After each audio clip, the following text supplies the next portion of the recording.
Et il n'y a pas de pratique plus caractéristique de la religion chrétienne que le baptême. Cette pratique est observée par la grande majorité du monde chrétien ou de gens qui s'identifient comme chrétiens. Et il existe différentes sortes ou différentes pratiques, voire des différences même dans les croyances quant à l'objectif de ce qu'est le baptême. Et aujourd'hui, pendant la conférence, j'aimerais examiner les origines, la signification de cet acte chrétien unique. Nous n'examinerons pas tant les différentes traditions quant à la manière dont il est pratiqué, ou qui doit être baptisé et à quel âge, mais plutôt les exemples et les instructions qui nous proviennent directement des Écritures bibliques elles-mêmes. Certaines des choses que je dirai aujourd'hui pourraient vous surprendre. Même mes commentaires, par contre, parviendront directement, ou la plupart du temps directement des pages de votre Bible. Et enfin, nous examinerons aussi le but et la signification du baptême, tels qu'ils sont enseignés par les apôtres eux-mêmes. Et vous découvrirez peut-être quelques différends ou des différences considérables face aux croyances couramment admises dans les églises de notre monde actuel. Donc tout d'abord, examinons les passages des Écritures qui font du baptême un rite profondément ancré dans le christianisme. Évidemment, le jour de la Pentecôte, de l'an 31 après Jésus-Christ, nous voyons dans le livre des Actes que des milliers de Juifs se sont rassemblés à Jérusalem, au Temple, lors de ce jour saint, et qu'ils ont été horrifiés en entendant le sermon de Pierre, qui leur fait prendre conscience qu'ils avaient environ 50 jours plus tard, 50 jours auparavant plutôt, participé au meurtre de Jésus-Christ. Et donc, accablés de chagrin, chagrinés par ce qu'ils entendaient, ils ont demandé conseil à Pierre. Et dans Acte 2, versets 37 à 39, nous lisons, « Après avoir entendu ce discours, ils eurent le cœur vivement touché. Et ils dirent à Pierre et aux autres apôtres, « Hommes, frères, que ferons-nous? » Et Pierre leur répondit, « Repentez-vous, et que chacun de vous soit baptisé au nom de Jésus-Christ, pour le pardon de vos péchés, et vous recevrez le don du Saint-Esprit. Car la promesse est pour vous, pour vos enfants, et pour tous ceux qui sont au loin, en aussi grand nombre que le Seigneur notre Dieu les appellera. » Donc voici un commandement très clair de l'apôtre principal à l'époque, selon lequel le baptême était une action attendue de la part d'une personne qui cherchait à être pardonnée et à suivre Jésus-Christ et Dieu le Père. Nous voyons également le baptême mentionné à plusieurs reprises dans le récit des évangiles et tout au long du livre des Actes. Cependant, certains peuvent se demander pourquoi cette pratique existe-t-elle? D'où vient-elle? S'agit-il d'un acte établi seulement à l'époque du Nouveau Testament? La première fois que nous entendons parler de cette pratique, c'est dans les premiers chapitres des évangiles qui parlent d'un personnage connu sous le nom de Jean-Baptiste. Les prophéties de l'Ancien Testament avaient prédit qu'un messager envoyé par Dieu précéderait l'arrivée ou le Messie, et qu'il préparerait la voie à son ministère. Dans Malachie 3, verset 3, il est écrit, « Voici, j'enverrai mon messager. Il préparera le chemin devant moi, et soudain entrera dans son temple le Seigneur que vous cherchez, et le messager de l'alliance que vous désirez. Voici, il vient, dit l'Éternel des armées. » Dans Ésaïe 40, verset 3, il est écrit, « Une voix crie, préparez au désert le chemin de l'Éternel, aplanissez dans les lieux arides une route pour notre Dieu. » Et il y eut exactement un tel messager à l'époque de Jésus. Si vous vous reportez dans Matthieu 3 et le verset 1 à 3, il est écrit, « En ce temps-là parut Jean-Baptiste, prêchant dans le désert de Judée. Il disait, repentez-vous, car le royaume des cieux est proche. » Jean est celui qui avait annoncé qui avait été annoncé, par Ésaïe, le prophète, lorsqu'il dit « C'est ici la voix de celui qui crie dans le désert. Préparez le chemin du Seigneur, aplanissez ses sentiers. » Jean devait préparer la voie pour le ministère de Jésus, comme cela avait été prophétisé. N'oubliez pas que le peuple attendait le Messie. Nous n'y pensons pas souvent, mais les gens connaissaient la prophétie des 70 semaines de Daniel au chapitre 9. Nous avons une conférence sur ce sujet, justement, que vous pouvez aller voir sur notre site YouTube. Ils savaient qu'un Messie devait être révélé au peuple à un moment donné au cours de cette période. Hérode en était conscient 30 ans plus tôt lorsque Jésus est né. Mais au moment où Jésus était prêt à commencer son ministère, les gens étaient impatients. Et pour rendre les choses encore plus excitantes, Jean prêchait que le messager du royaume allait bientôt apparaître. Et c'est pourquoi les gens affluaient vers Jean, réalisant que le royaume allait être annoncé. Et ils pensaient qu'il serait bien ou qu'il serait mis en place maintenant. Et ils voulaient être en règle avec Dieu avant que cela n'arrive.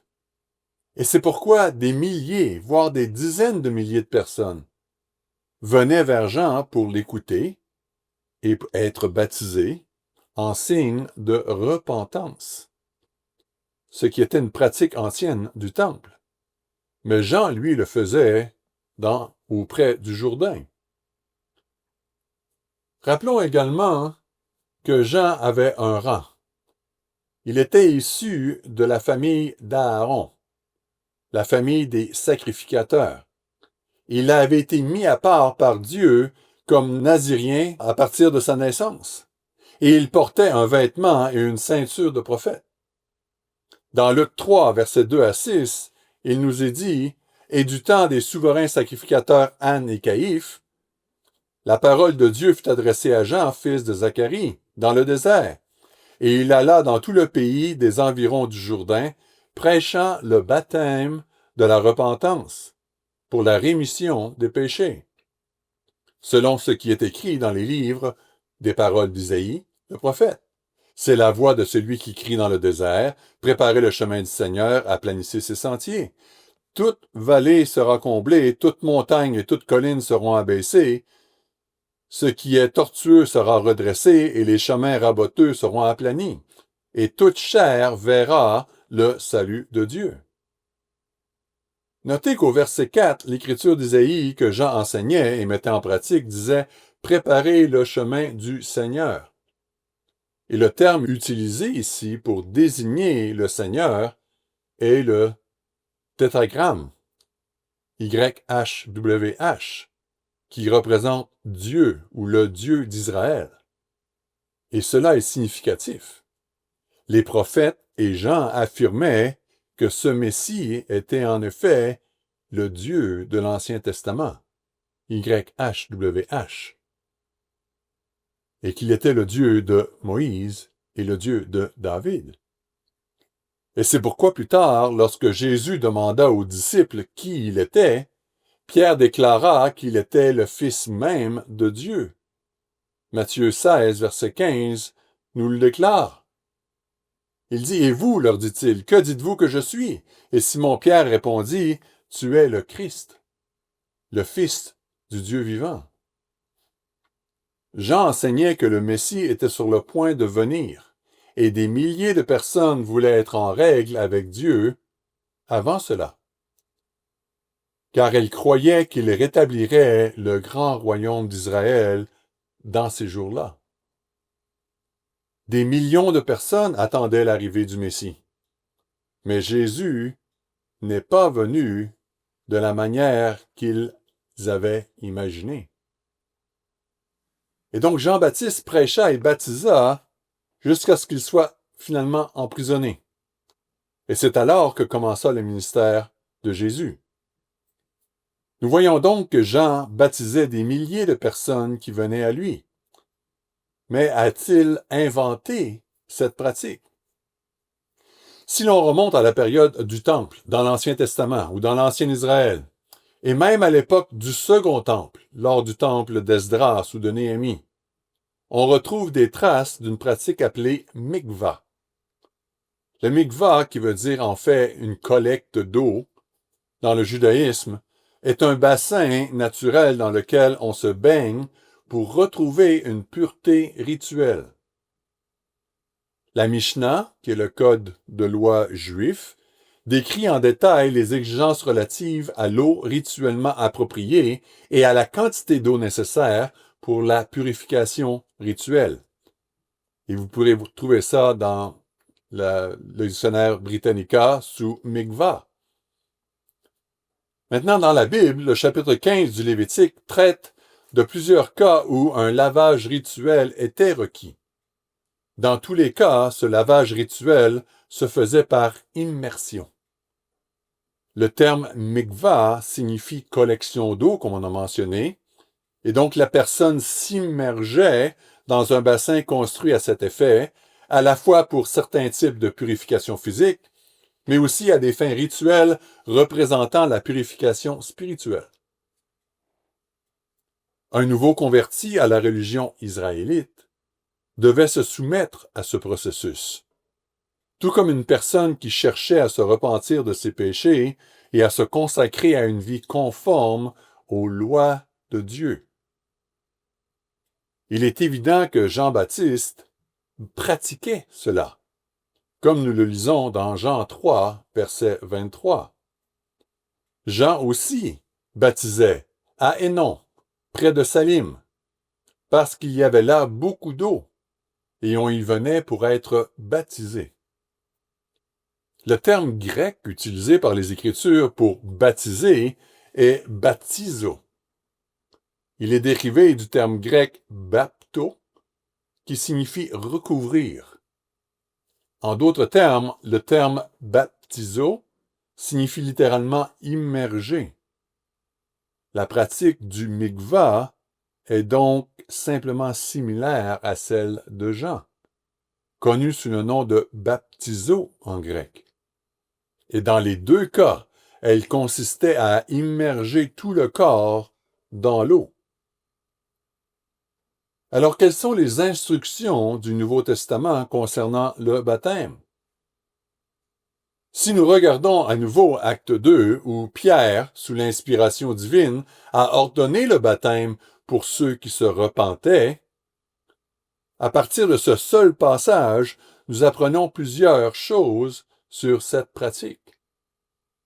Relisons Acte 2, 38. Alors Pierre leur dit, « Repentez-vous, et que chacun de vous soit baptisé au nom de Jésus-Christ pour la rémission du péché. Et vous recevrez le don du Saint-Esprit. » Il s'agit en fait d'une loi du Nouveau Testament, inspirée par Dieu. Ce statut enseigne deux choses. 1. La repentance est essentielle pour tous les chrétiens. Le terme se repentir est un ordre impératif, non quelque chose qu'une personne peut faire si elle le souhaite. Il leur est ordonné de se repentir, ce qui veut dire de vouloir arrêter de transgresser la loi de Dieu. Puis ensuite, ils doivent être baptisés. Il existe donc un processus autour de la conversion ordonnée. Premièrement, la repentance, qui est une reconnaissance de nos péchés, d'avoir transgressé la loi. J'y reviendrai dans un instant.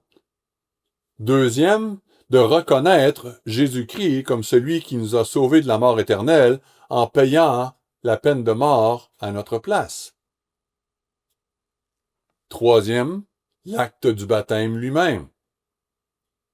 Et le quatrième aspect, c'est l'octroi du Saint-Esprit par l'imposition des mains d'un ministre de Dieu qui a déjà reçu le Saint-Esprit ou a déjà reçu l'Esprit de Dieu. Donc maintenant, revenons à repentance, qui vient du mot grec matanoeo, qui signifie penser différemment, Il implique également que nous nous amendons profondément et que nous changeons par rapport à notre désobéissance aux lois de Dieu, de nos péchés passés, et que nous abhorrons ce que nous étions. Nous détestons ce que nous étions.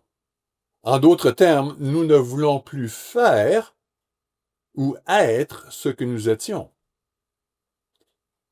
La repentance ne signifie pas seulement d'être attristé, mais elle signifie de changer, passer d'un comportement à un autre, conformément au commandement de Dieu. L'apôtre Paul indique clairement ce point dans 2 Corinthiens 7, versets 8 et 9, où il explique que la correction qu'il avait faite aux gens de Corinthe les poussèrent non seulement à être attristés de ce qu'ils avaient fait, mais à changer, à se repentir. 2 Corinthiens 7, versets 8 et 9 nous dit « Quoique je vous ai attristé par ma lettre, je ne m'en repens pas.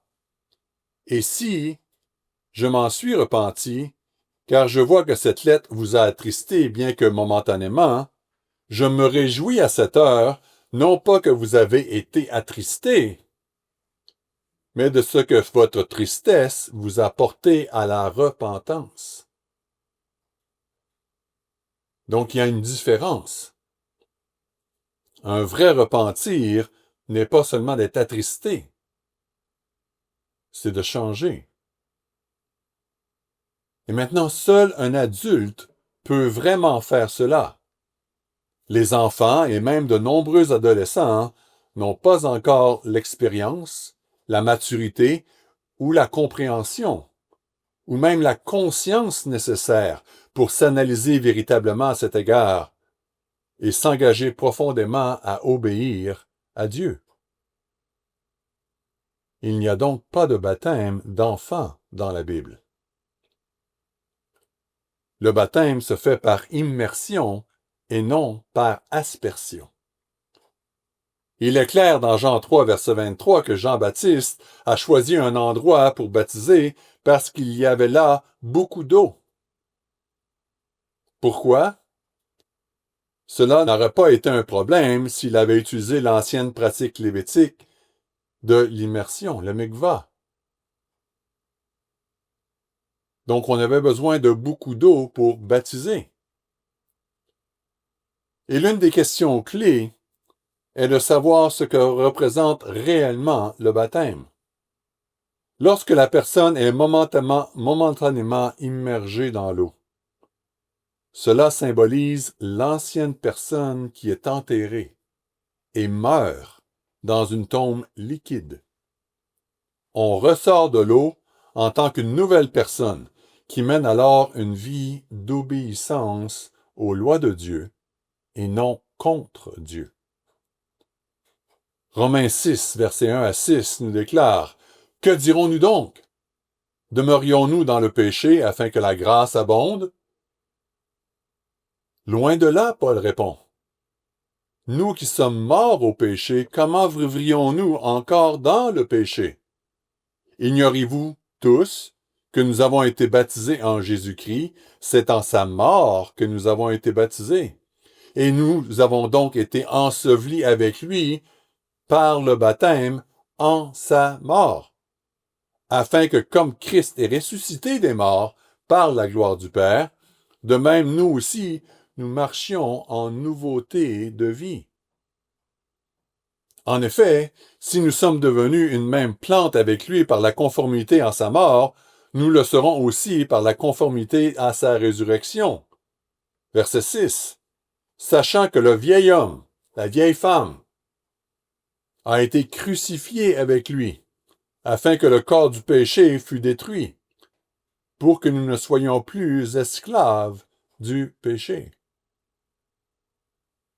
Le baptême représente la mort et l'ensevelissement de la personne que nous étions. La nouvelle personne qui sort de l'eau est pure, lavée, pardonnée, si elle s'est vraiment repentie d'avoir transgressé les lois de Dieu, évidemment. Et dans cet état de pardon, Elle doit alors s'engager à rester pure. Dieu inspire en fait la Bible pour nous expliquer qu'un chrétien baptisé est une nouvelle création. 2 Corinthiens 5, verset 17 nous dit « Si quelqu'un est en Christ, il est une nouvelle créature. Les choses anciennes sont passées. Voici, toutes choses sont devenues nouvelles. » Les choses anciennes, les péchés ont disparu. Et nous avons une nouvelle opportunité dans la vie. Paul fait même référence au baptême comme une régénération. Dans Tite 3, versets 3 à 5, l'apôtre Paul nous dit « Car nous aussi, nous étions autrefois insensés, désobéissants, égarés, asservis à toute espèce de convoitise et de volupté, vivant dans la méchanceté et dans l'envie, dignes d'être haïs, et nous haïssant les uns les autres. Mais, lorsque la bonté de Dieu notre Sauveur et son amour pour les hommes ont été manifestés, il nous a sauvés. Non à cause des œuvres de justice que nous aurions faites, mais selon sa miséricorde, un don qui nous est donné, par le bain de la régénération et le renouvellement du Saint-Esprit. Le vieil homme meurt, la vieille femme meurt dans une tombe liquide. Et si nous nous sommes repentis, Dieu voit notre désir et notre acte d'obéissance et nous pardonne. Cette action et ce symbole sont très importants pour Dieu et sont obligatoires, mais doivent être accomplis avec compréhension et sincérité. Peut-être devrions-nous maintenant aborder la question suivante. Pourquoi les chrétiens doivent-ils être baptisés? En général, il existe 5 raisons principales pour lesquelles une personne qui souhaite plaire à Dieu et faire partie de la première résurrection devrait et doit être baptisée. Première raison, Dieu a ordonné ce processus. La première et la plus importante des raisons pour lesquelles nous suivons ce processus ou le processus du baptême est que le Christ nous a commandé de le faire et nous a lui-même montré l'exemple. Même s'il n'avait rien à se repentir. Christ est parfait. Il n'avait pas besoin du baptême de repentir. Il nous a donné un commandement aux apôtres que nous retrouvons dans Matthieu 28. Matthieu 28, versets 18 à 20. Le Christ nous dit, Jésus s'est approché et leur parlant ainsi, « Tout pouvoir m'a été donné dans le ciel et sur la terre. Allez, faites de toutes les nations des disciples, les baptisant au nom du Père, du Fils et du Saint-Esprit, et enseignez-leur à observer tout ce que je vous ai prescrit. Et voici, je suis avec vous tous les jours jusqu'à la fin du monde. » Jésus-Christ, l'Éternel de l'Ancien Testament, a ordonné aux apôtres de faire des disciples de toutes les nations et de les baptiser au nom de Jésus-Christ. L'apôtre Pierre a également transmis ce même commandement, et non une suggestion, à ceux qui voulaient savoir ce qu'ils devaient faire. Deuxième raison est que la Bible nous dit que nous devons être baptisés afin d'être pardonnés. Nous pouvons lire à nouveau dans Acte 2, verset 38, où il est dit « pour le pardon de vos péchés ». Les Écritures nous disent que nous avons tous, sans exception, péché contre Dieu. Romains 3, verset 23. Car tous ont péché et sont privés de la gloire de Dieu. Dans 1 Jean 1, verset 8, il nous est dit que si quelqu'un prétend être sans péché, la vérité n'est pas en lui. Du fait, nous mentons. Nous péchons tous, et nous sommes donc tous dignes de la punition encourue par le péché, c'est-à-dire la mort éternelle. Romains 6, verset 23 nous le montre clairement. Car le salaire du péché, c'est la mort. Mais le don gratuit de Dieu, c'est la vie éternelle en Jésus-Christ, notre Seigneur. Ainsi, dans notre état de culpabilité, pour avoir enfreint les lois de Dieu. Parce qu'après tout, dans 1 Jean 3, verset 4, Jean nous dit que le péché est la transgression de la loi. Un passage des Écritures qui prouve à lui seul que la loi de Dieu n'est pas abolie. Donc nous avons besoin du pardon et d'une libération de la peine de mort qui pèse sur chacun de nous. Ainsi, avant le baptême, nous devons prendre profondément conscience de la nécessité de nous détourner de notre rejet antérieur de la loi de Dieu dans nos vies et de commencer à respecter la loi de Dieu, à changer. Christ a versé son sang. Il est mort à notre place, afin que nous puissions être pardonnés après nous être repentis. Le baptême n'est pas un symbole de donner son cœur au Seigneur. Ce n'est pas vrai. Comme l'a dit Pierre, le baptême est accompli afin que vos péchés puissent être pardonnés. Et il existe une grande confusion et un désaccord général dans le monde chrétien. Certains enseignent ce mensonge, selon lequel il suffit de reconnaître Jésus comme sauveur pour être sauvé. Cela revient à dire qu'aucune repentance n'est nécessaire. Cependant, se donner véritablement au service de Dieu et du Christ exige une soumission totale au Père et au Christ, ainsi qu'une volonté complète d'obéir à la loi de Dieu. Il s'agit d'un engagement, d'un contrat à vie, de vouloir suivre la voie de vie de Dieu. Pour que nos péchés soient lavés, il faut accomplir des actions commandées par Dieu, à savoir se repentir de nos péchés et enterrer symboliquement l'ancien moi dans les eaux du baptême. Cela s'ajoute bien sûr à l'acceptation du fait que la mort du Christ, après la repentance et le baptême, couvre effectivement l'amende pour nos péchés, qui sont ainsi pardonnés. Ainsi, la deuxième raison pour laquelle nous pratiquons le baptême par immersion est d'être pardonnés par l'enterrement de notre ancien moi.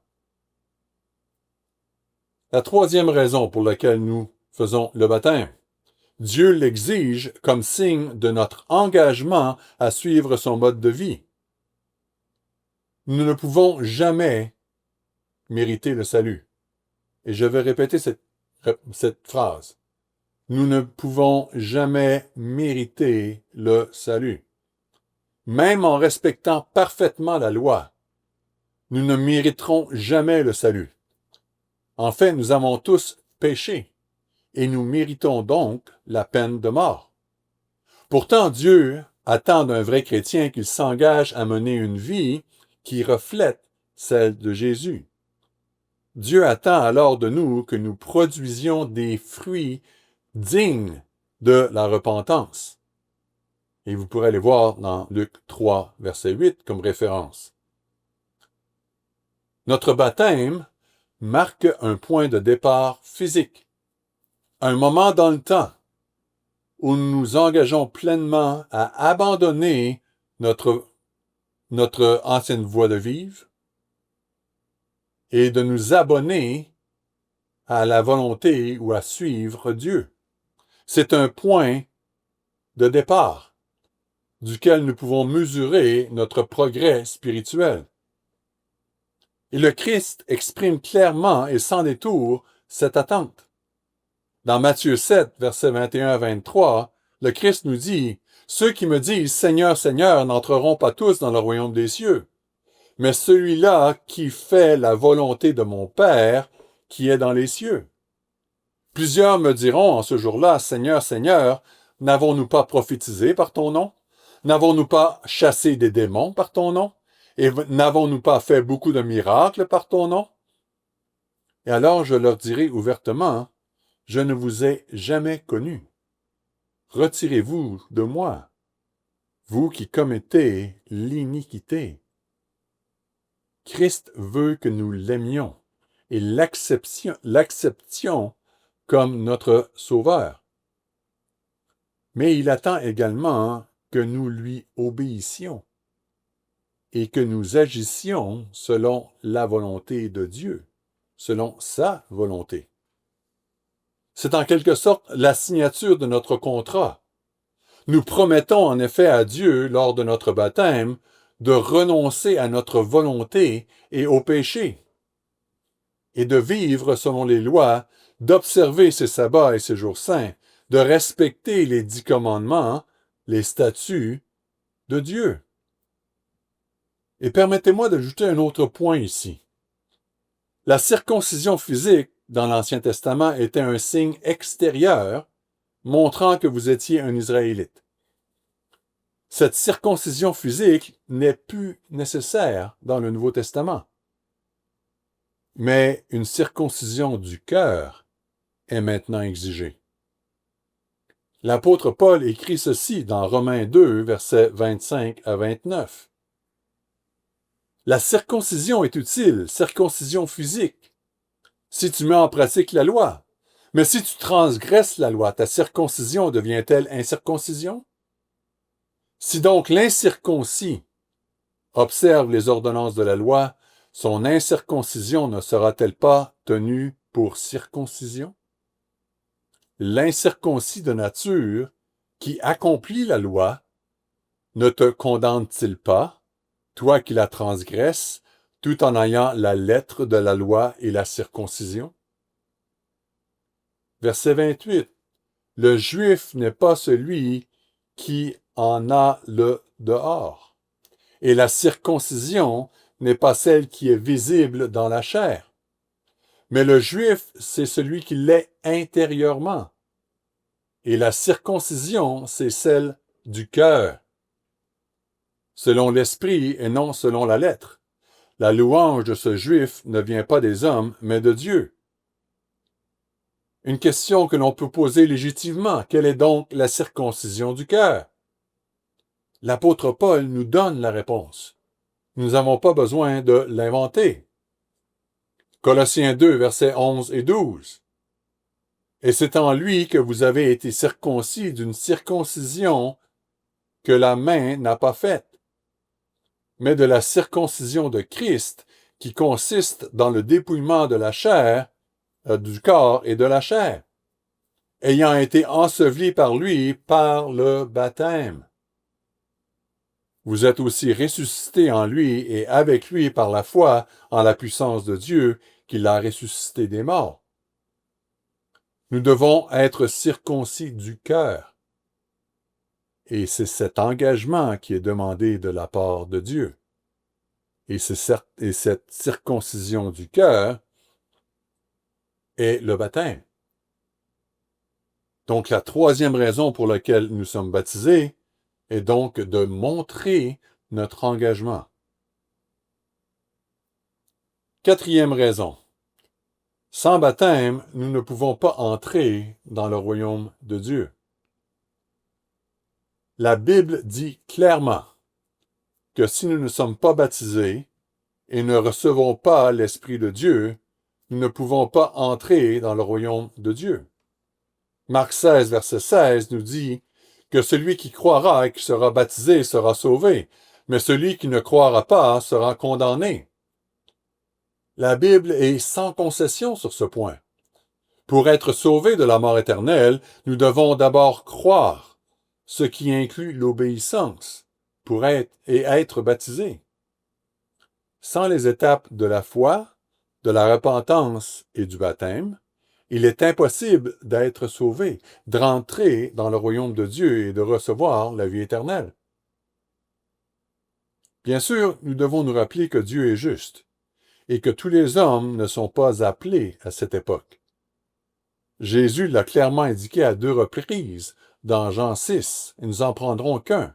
Jean 6, verset 65 nous dit, « Et le Christ ajouta, « C'est pourquoi je vous ai dit que nul ne peut venir à moi si cela ne lui a été donné par le Père. »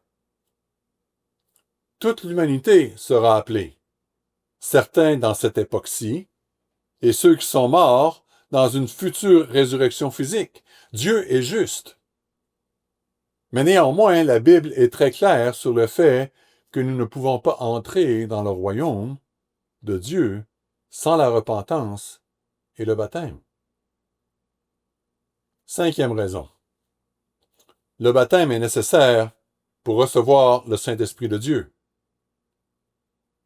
La Bible nous dit que le Saint-Esprit est donné par l'imposition des mains d'un ministre ordonné, ayant reçu l'autorité de pouvoir effectuer des baptêmes, et qui possède l'Esprit de Dieu.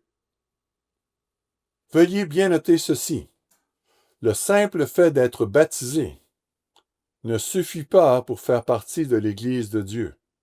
On parle du corps de Christ ici. Il faut que cela s'accompagne d'une véritable repentance, et Dieu mettra en cette personne son esprit, par lequel elle sera engendrée comme enfant de Dieu, bien qu'elle ne soit pas encore née en ce moment-là. Certains sont confus sur ces points en raison de 2 exemples. Le premier que l'on retrouve dans Acte 2, versets 40 et 41. Après le discours de Pierre, nous voyons que 3000 personnes furent baptisées. Et les gens parfois se demandent, si j'accepte le Christ comme mon sauveur, pourquoi ne puis-je pas être baptisé? Parce qu'ils lisent dans versets 40 et 41 d'Acte 2, et par plusieurs autres paroles, il, Pierre, les conjurait et les exhortait, disant, « Sauvez-vous de cette génération perverse. » Et ceux qui acceptèrent sa parole furent baptisés, et en ce jour-là, le nombre de disciples augmenta d'environ 3000 âmes.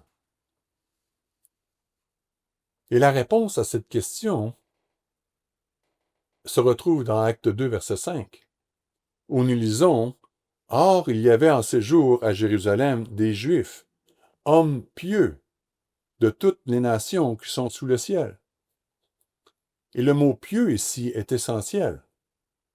Les personnes qui étaient à Jérusalem à ce moment-là célébraient la Pentecôte. Elles connaissaient la loi de Dieu et ils y étaient dédiés.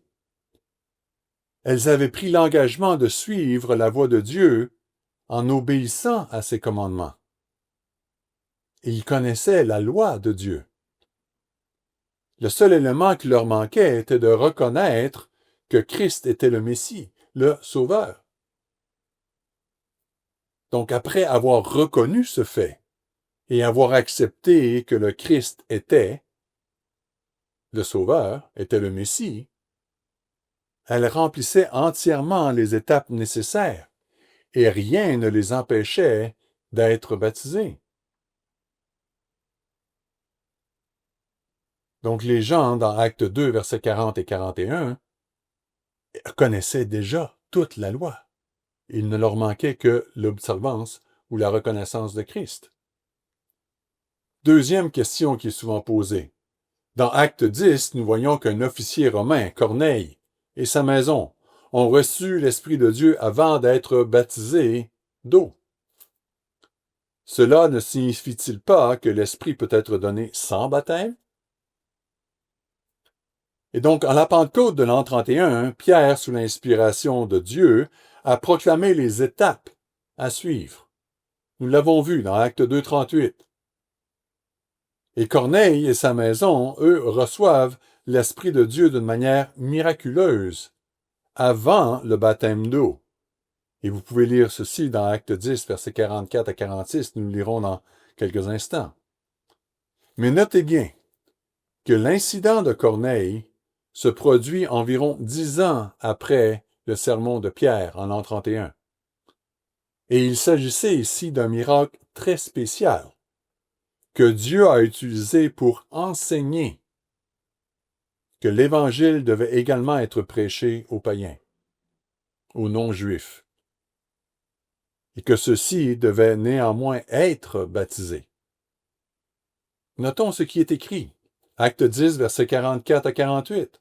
Et comme Pierre prononçait encore ces mots, le Saint-Esprit descendit sur tous ceux qui écoutaient la parole. Tous les fidèles circoncis qui étaient venus avec Pierre furent étonnés de ce que le don du Saint-Esprit était aussi répandu sur les païens. Ici, païen veut dire non-juif. Car ils entendaient parler en langue et glorifier Dieu. Alors Pierre dit, peut-on refuser l'eau du baptême à ceux qui ont reçu le Saint-Esprit aussi bien que nous? Et il ordonna qu'ils soient baptisés au nom du Seigneur. Sur quoi ils le prièrent de rester quelques jours auprès d'eux. On voit ici combien important le baptême d'eau est nécessaire. Parce que Pierre l'a même commandé pour confirmer l'alliance entre Corneille et Dieu. Et pourtant, des années après le baptême de Corneille, les véritables ministres de Dieu continuèrent à baptiser les nouveaux convertis. Et Dieu continua à donner son Saint-Esprit, ou le don du Saint-Esprit, par l'imposition des mains après le baptême. En effet, les Écritures considèrent l'imposition des mains comme l'une des doctrines fondamentales de Dieu. Hébreux 6, versets 1 et 2 nous dit « C'est pourquoi, laissant les éléments de la parole de Christ, tendons à ce qui est parfait, sans poser de nouveau les fondements du renoncement aux œuvres mortes, de la foi en Dieu, de la doctrine des baptêmes, de l'imposition des mains, de la résurrection des morts et du jugement éternel. » La Bible dit clairement que Dieu utilise l'imposition des mains par ses serviteurs pour transmettre son esprit, mais uniquement à ceux qui se sont d'abord repentis. Il s'agit d'une doctrine fondamentale, telle que rapportée par Paul parmi les doctrines clés du baptême, de la résurrection des morts et du jugement éternel. Selon la Bible, l'imposition des mains pour transmettre le Saint-Esprit est effectuée après le baptême, pour ceux qui se sont repentis et qui ont voulu obéir à Dieu en toutes choses. Acte 5, 32 nous confirme. Nous sommes témoins de ces choses, de même que le Saint-Esprit que Dieu a donné à ceux qui lui obéissent. Il est donc important de se rappeler que la repentance, le baptême et la réception ultérieure de l'Esprit de Dieu constituent un processus qui prépare le chrétien à un destin glorieux. Mais seuls ceux qui sont appelés, qui sont disposés à se soumettre à la direction de Dieu, recevront le Saint-Esprit par le Père. Comme mentionné dans Acte 2, 38, l'Esprit de Dieu est donné à ceux qui se sont repentis et qui ont été baptisés. Il s'agit bien sûr d'une vérité d'une importance capitale. Si quelqu'un n'a pas l'Esprit de Dieu, ou n'a pas cet esprit, Dieu ne le reconnaît pas comme l'un de ses enfants. Cette personne n'est pas engendrée spirituellement. Notez Romains 8, verset 9. Pour vous, vous ne vivez pas selon la chair, mais selon l'Esprit, si du moins l'Esprit de Dieu habite en vous. Si quelqu'un n'a pas l'Esprit de Christ, il ne lui appartient pas. Nous devons avoir l'Esprit de Dieu pour être ressuscités à la vie éternelle lors de la venue de Christ. Romains 8, verset 11 nous dit « Et si l'esprit de celui qui a ressuscité Jésus des morts habite en vous, celui qui a ressuscité Christ d'entre les morts rendra aussi la vie à vos corps mortels par son esprit qui habite en vous. » Nous avons vu l'origine ancienne du rite du baptême, les lavements rituels de l'Ancien Testament, effectués pour la repentance et la pureté rituelle. Et nous avons vu également comment Dieu a orienté cette pratique vers un but purement spirituel, pour ceux qui souhaitent se repentir d'avoir enfreint les commandements de Dieu, sa voie de vie, et qui veulent ou qui souhaitent se convertir et obéir à leur Créateur. Nous avons donc 5 raisons pour lesquelles nous devrions être baptisés. Premier, Dieu le commande. Deuxième, nous avons besoin de ce baptême pour obtenir le pardon de nos péchés. Troisièmement, c'est un signe de notre engagement à obéir Dieu. Point numéro 4, nous ne pouvons obtenir la vie éternelle sans le baptême. Point numéro 5, c'est un prérequis à la réception du Saint-Esprit. Mais maintenant, il y a un autre point que je devrais aborder et qui est souvent soulevé. Il n'est pas rare qu'une personne qui a été baptisée dans son enfance ou dans une situation où elle ne comprenait pas vraiment l'enseignement de la Bible concernant le baptême, nous demande « Mon baptême est-il valide? Ou dois-je être rebaptisé? » Ce sont souvent des questions qui sont réfléchies et qui doivent être évaluées sérieusement à la lumière non pas des idées humaines, mais de la Bible elle-même. La réponse à cette question dépend en grande partie de ce que la personne a compris et de ce dont celui ou qui a effectué le baptême. Dans chaque cas, il est légitime de poser plusieurs questions. Première question. La personne doit se demander, ai-je compris ce que signifiait obéir à Dieu? Me suis-je engagé vraiment à le faire? Deuxième question, savais-je que la loi de Dieu, telle que définie par les 10 commandements, était obligatoire et que je devais cesser d'enfreindre la loi pour la respecter? Une autre question qui doit être posée, ma repentance était-elle sincère et fondée sur la compréhension d'observer les lois de Dieu? Mon premier baptême a-t-il été effectué lorsque j'étais enfant, alors que je n'avais ni la compréhension, ni pouvoir être repentant, ni la repentance? Est-ce que mon baptême a été fait par immersion? Une autre très bonne question. Et la dernière que l'on pourrait regarder, c'est ce baptême a-t-il été effectué par un ministre qui comprenait la vérité, qui obéissait à Dieu, qui respectait la loi et avait l'Esprit de Dieu en lui, et qui a demandé que l'Esprit soit transmis par l'imposition des mains?